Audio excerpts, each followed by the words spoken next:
जय हिंद बच्चों। आज का वीडियो काफ़ी इंपॉर्टेंट है। कल बच्चों के एग्ज़ाम हैं, जो बच्चे सैनिक स्कूल का एग्ज़ाम देने जा रहे हैं 28 जनवरी के लिए, उनके लिए काफ़ी इंपॉर्टेंट है। आज के पेपर में मैं एसएसटी यानी कि सामाजिक अध्ययन के भूगोल, इतिहास, नागरिक शास्त्र के साथ साथ विज्ञान के महत्वपूर्ण प्रश्नों को बताने जा रहा हूं, जो कि कल की परीक्षा में आ सकते हैं। बच्चों, मैं अजय कुमार, वाराणसी, उत्तर प्रदेश से आपके अपने चैनल नव शिक्षण पे स्वागत करता हूं। बच्चों, एक इंपॉर्टेंट है कि कल आप पेपर दे दें, तो आपसे रिक्वेस्ट है पूरे पेपर का हिंदी इंग्लिश साथ में लेते हुए मेरे व्हाट्सएप नंबर 8765470705 पर जरूर तुरंत भेज दीजिएगा, जिससे मैं आपको आंसर की उपलब्ध करा सकूं। तो एक एक पेज का अगर भेजेंगे बारी बारी से, साफ फोटो हिलना नहीं चाहिए, ताकि प्रश्न जो है, जो जैसे मैं आपको दिखा रहा हूं वो साफ साफ दिखे, ब्लर ना हो बच्चों। ठीक है। पहला क्वेश्चन आपके सामने है, हिंदी इंग्लिश दोनों आपको दिखेगा। एक सदिश राशि एक अदिश राशि से कैसे भिन्न हो सकती है? ठीक है। तो सदिश राशि में परिणाम और दिशा दोनों होता है। Vector quantity has both magnitude and direction. तो ये इसका ऑप्शन बच्चों सही है। चारों ऑप्शन ऐसे आप पढ़ लीजिएगा। ठीक है, क्योंकि काफ़ी ज़्यादा क्वेश्चंस कवर करने हैं। वह कौन सा बल है जो किसी द्रव में किसी वस्तु की गति का विरोध करता है? ठीक है, तो वह है हमारा घर्षण बल यानी कि फ्रिक्शनल फोर्स। इसके बाद है, किस स्थिति में स्थैतिक घर्षण सबसे बड़ा होता है? देखिए, काफ़ी इंपॉर्टेंट क्वेश्चन है, ये अलग क्वेश्चन है, ये आपके एग्जाम में आ सकता है। तो ये बच्चों, खुरदरी सतह पर रखा एक भारी बक्सा, heavy box on a rough surface. इसके बाद क्वेश्चन नंबर 4, निम्नलिखित में से कौन सी सतह सबसे अधिक नियमित प्रतिबिंब उत्पन्न करेगी? ये भी काफ़ी इंपॉर्टेंट क्वेश्चन है। Regular surfaces would produce the most regular reflection. ठीक है, तो ऑप्शन नंबर 4 का चिकनी और पॉलिश हुई सतह, ऑप्शन नंबर 2 बच्चों इसका सही है। अब आइए ये वाला क्वेश्चन देखें। 2 लीटर वर्ग क्षेत्र में 800 न्यूटन की बल लगाई जाती है, क्षेत्र का दबाव क्या होगा? ठीक है, तो यहाँ लीटर मेरे ख्याल से गलती से दे दिया है। ठीक है, यूनिट। तो ये आपको पता है कि दबाव क्या, प्रेशर क्या होता है? फोर्स अपॉन एरिया होता है। ठीक है, तो फोर्स आपका है आप 800 न्यूटन। ठीक है, और आपका एरिया जो है 2 है, तो इसको काट दीजिए, कितना आ गया? 400। तो सिंपल क्वेश्चन था। 5 का ऑप्शन नंबर 1 बच्चों सही है। बड़े क्षेत्र पर बल लगने से दाब का मान किस प्रकार परिवर्तित होता है? काफ़ी इंपॉर्टेंट क्वेश्चन है बच्चों। क्वेश्चन नंबर 6, इसमें कई बच्चे कंफ्यूज हो जाते हैं, तो वो घट जाता है। ठीक है। अब ये देखिए, जब एक प्रकार की किरण किसी दर्पण पर 25 डिग्री से के कोण पर पड़ती है, तो प्रतिबिंब का कोण क्या होगा? ठीक है, व्हेन अ लाइट रे strikes a mirror with an angle of incidence 25 degree, what will the angle of reflection? साफ साफ कर रहा है, जो आपतन कोण है, जो आपका एंगल ऑफ इंसिडेंस है, वो कितना है? 25 डिग्री है। तो भाई एंगल ऑफ रिफ्लेक्शन क्या होगा? प्रतिबिंब किस कोण से जाएगा? आपका 25 डिग्री से जाएगा। ठीक है, तो 7 का ऑप्शन नंबर तीसरा बच्चों सही है। इसके बाद है, उच्च आवृत्ति वाली ध्वनि तरंगों को माना जाता है। तो जो उच्च आवृत्ति की ध्वनि तरंग होती हैं, वह ध्वनि की तीक्ष्णता या पिच का अधिक होना होता है। ऑप्शन नंबर 3 सही है इसका। फिर आइए क्वेश्चन नंबर 9 देखें। निम्नलिखित में ध्वनि किस माध्यम से नहीं चल सकती? काफ़ी इंपॉर्टेंट है, चेंज अलग क्वेश्चन है ये। निर्वात में यानी कि वैक्यूम में नहीं चल सकती। ये क्वेश्चन कई बच्चों को पता होगा। निम्नलिखित में से कौन सा बल असंपर्क बल है? नॉन कॉन्टैक्ट फोर्स है, तो यहाँ पर मैग्नेटिक फोर्स है। तो 10th का ऑप्शन नंबर 3 बच्चों सही है। इसके बाद है, विद्युत लेपन इलेक्ट्रोप्लेटिंग में कैथोड किस तरह का होता है? देखिए, अलग क्वेश्चन है, कई बार इसमें गैल्वेनाइजेशन का पूछा जाता है।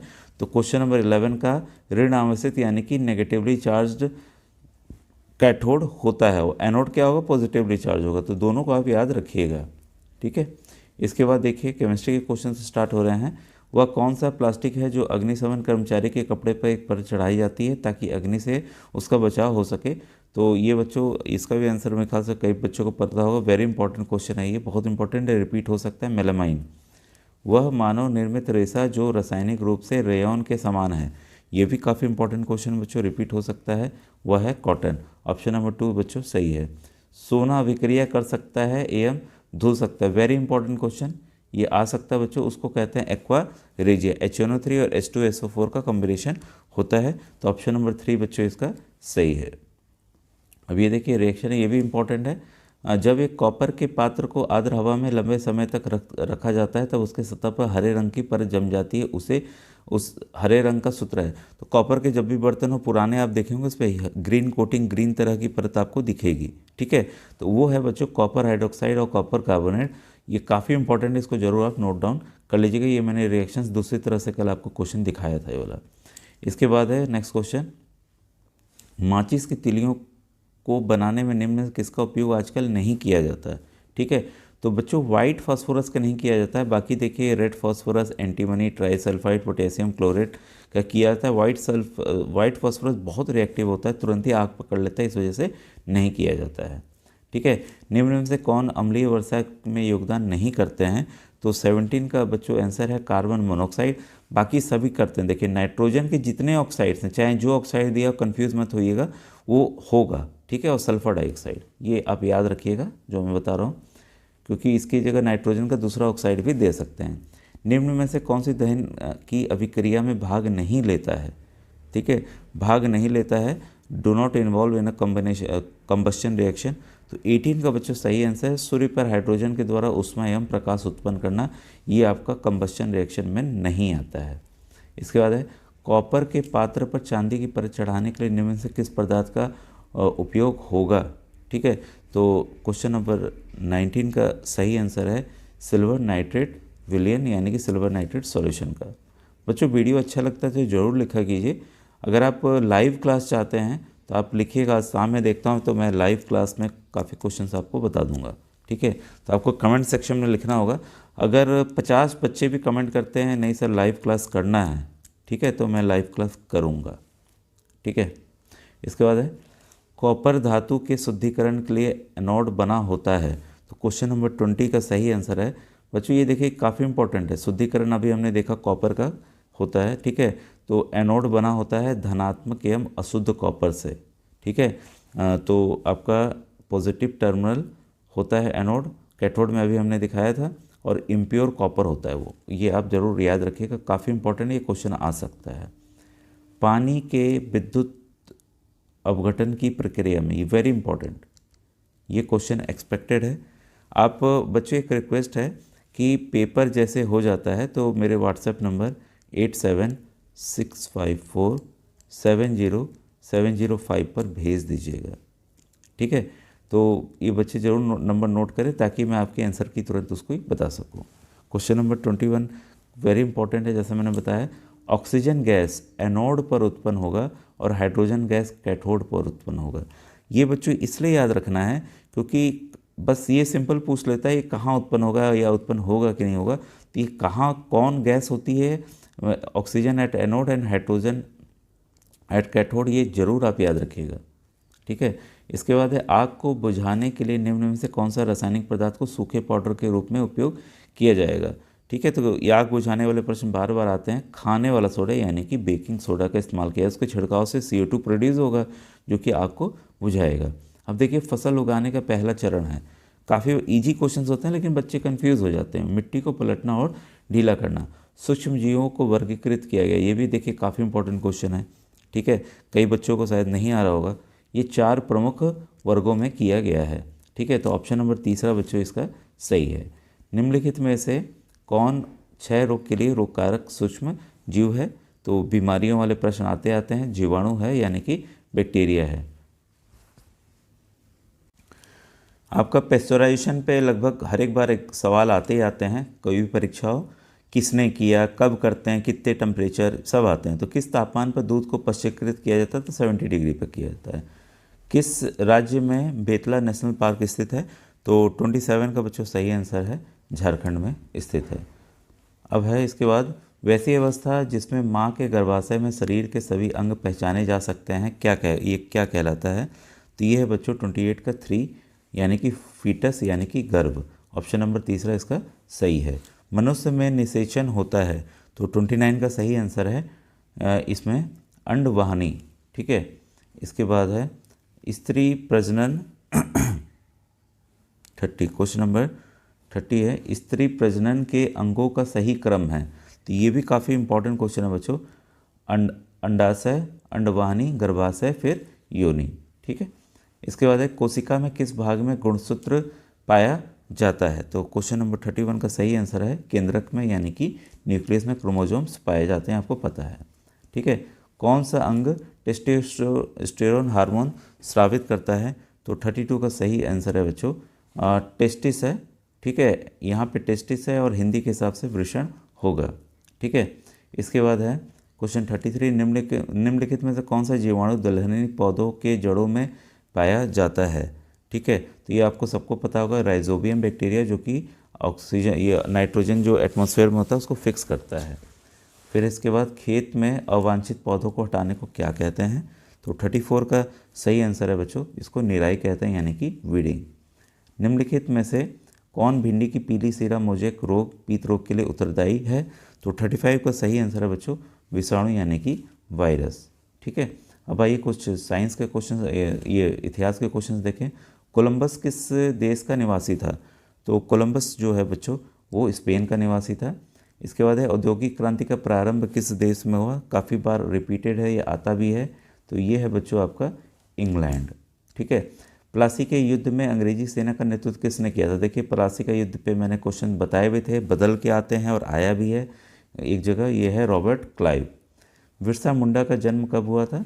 तो 39 का सही आंसर है 1874 में। टिस्को की स्थापना कब हुई थी? तो टाटा स्टील कंपनी है, इसकी स्थापना आपकी 1907 में हुई थी। वुड्स डिस्पैच नीति किस क्षेत्र से संबंधित है? वुड डिस्पैच नीति, ठीक है, पॉलिसी जो है ये है संबंधित बच्चों आपकी शिक्षा से, यानी कि एजुकेशन से।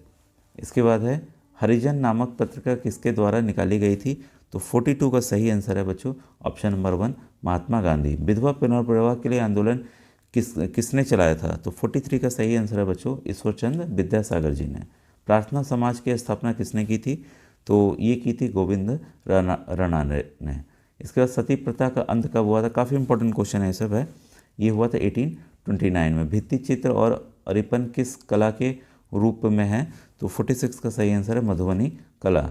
गांधी जी के सत्याग्रह का प्रथम प्रयोग कहाँ हुआ था? काफ़ी बार आता है। ठीक है, तो 47 का सही आंसर है चंपारण। ठीक है, अब भाई कुछ ज्योग्राफी के क्वेश्चन देखें।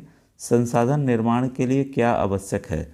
तो 48 का सही आंसर है बच्चों उपरोक्त सभी तकनीक भी चाहिए, आवश्यकता भी चाहिए और ज्ञान भी चाहिए। सभी एनसीईआरटी के डायरेक्ट क्वेश्चंस हैं। सर्वोच्च उपलब्ध संसाधन है जो सभी जगह उपलब्ध है वो है बच्चों पवन, यानी कि हवा। इसके बाद है भारत में पहला कपड़ा मिल लगाई गई थी। तो 54 का सही आंसर है बच्चों कोलकाता में। ठीक है, अब आइए इसको देखें। वृत्त आलेख को क्या कहा जाता है? तो 57 का सही आंसर है चक्र आलेख। निम्नलिखित देश दक्षिण पूर्वी एशिया में है। तो 58 का सही आंसर है ऑप्शन नंबर 3 कंप्यूचिया, लाओस, पूर्वी तिमोर और ब्रुनेई। ठीक है, अब देखिए नागरिक शास्त्र के प्रश्न हैं।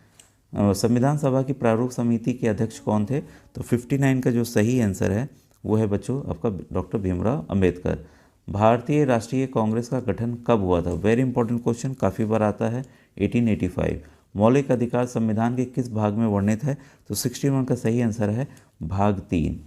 संविधान के किस संशोधन द्वारा धर्मनिरपेक्ष के संविधान की उद्देशिका में शामिल किया गया? तो ये काफ़ी इंपॉर्टेंट क्वेश्चन है। 62 का बच्चों 42वें संविधान संशोधन द्वारा किया गया। भारत का संविधान किस प्रकार की सरकारी संरचना प्रदान करता है? तो 63 का सही आंसर है ऑप्शन नंबर 2 संसदीय, यानी कि parliamentary form of government. Lok Sabha में कितने निर्वाचन क्षेत्र हैं? कॉन्स्टिट्यूएंसीज कितने हैं? काफ़ी इंपॉर्टेंट क्वेश्चन है। ये है बच्चों आपके 543। ठीक है, और कुल सीट्स ऐसे कितने रहते हैं? 545 रहते हैं, क्योंकि 2 जो हैं प्रेसिडेंट नॉमिनेट करते हैं, तो आपका 545 हो जाता है। तो ये भी इंपॉर्टेंट क्वेश्चन है, इसको आप याद रखिएगा। एमएसपी से तात्पर्य है, ठीक है, तो 65 का सही आंसर आपका न्यूनतम समर्थन मूल्य, मिनिमम सपोर्ट प्राइस। ठीक है, गिरफ्तार किए गए व्यक्ति को कितने समय के अंदर मजिस्ट्रेट के सामने पेश करना होता है? तो इसका बच्चों ऑप्शन नंबर 2 सही है, यानी कि 24 घंटे के अंदर। विधिक सेवा प्राधिकार अधिनियम 1987 कब से प्रभावी हुआ? तो 67 का सही आंसर है 1995। बैंकों के अलावा ग्रामीण क्षेत्रों में किसानों को सस्ते दर पर ऋण कौन उपलब्ध कराता है? तो 68 का सही आंसर है बच्चों सहकारी समिति, ऑप्शन नंबर 3। बफर स्टॉक योजना का उद्देश्य क्या है? तो जब बफर स्टॉक सरकार रखती है तो उसका बस ये है कि खाद्यान्न संकट को दूर करना, मूल्यों के उतार चढ़ाव को रोकना। तो ऑप्शन नंबर 4 बच्चों इसका सही है। ठीक है। कानून बनाने में सबसे महत्वपूर्ण भूमिका किसकी होती है? तो कानून आपको पता है बच्चों हमारी संसद बनाती है। संसद के 3 पार्ट होते हैं, इसको भी याद रखिएगा। एक होती है लोकसभा, एक होती है राज्यसभा, एक होता है हमारे प्रेसिडेंट यानी कि राष्ट्रपति। ठीक है। तो 3 अंग होते हैं संसद के। इस पे भी काफ़ी बार बच्चों प्रश्न आए हुए हैं। बच्चों अगर लाइव क्लास चाहिए हो तो शाम में ज़रूर कमेंट कीजिएगा, मैं ज़रूर लाइव करूँगा। ठीक है। Thank you very much.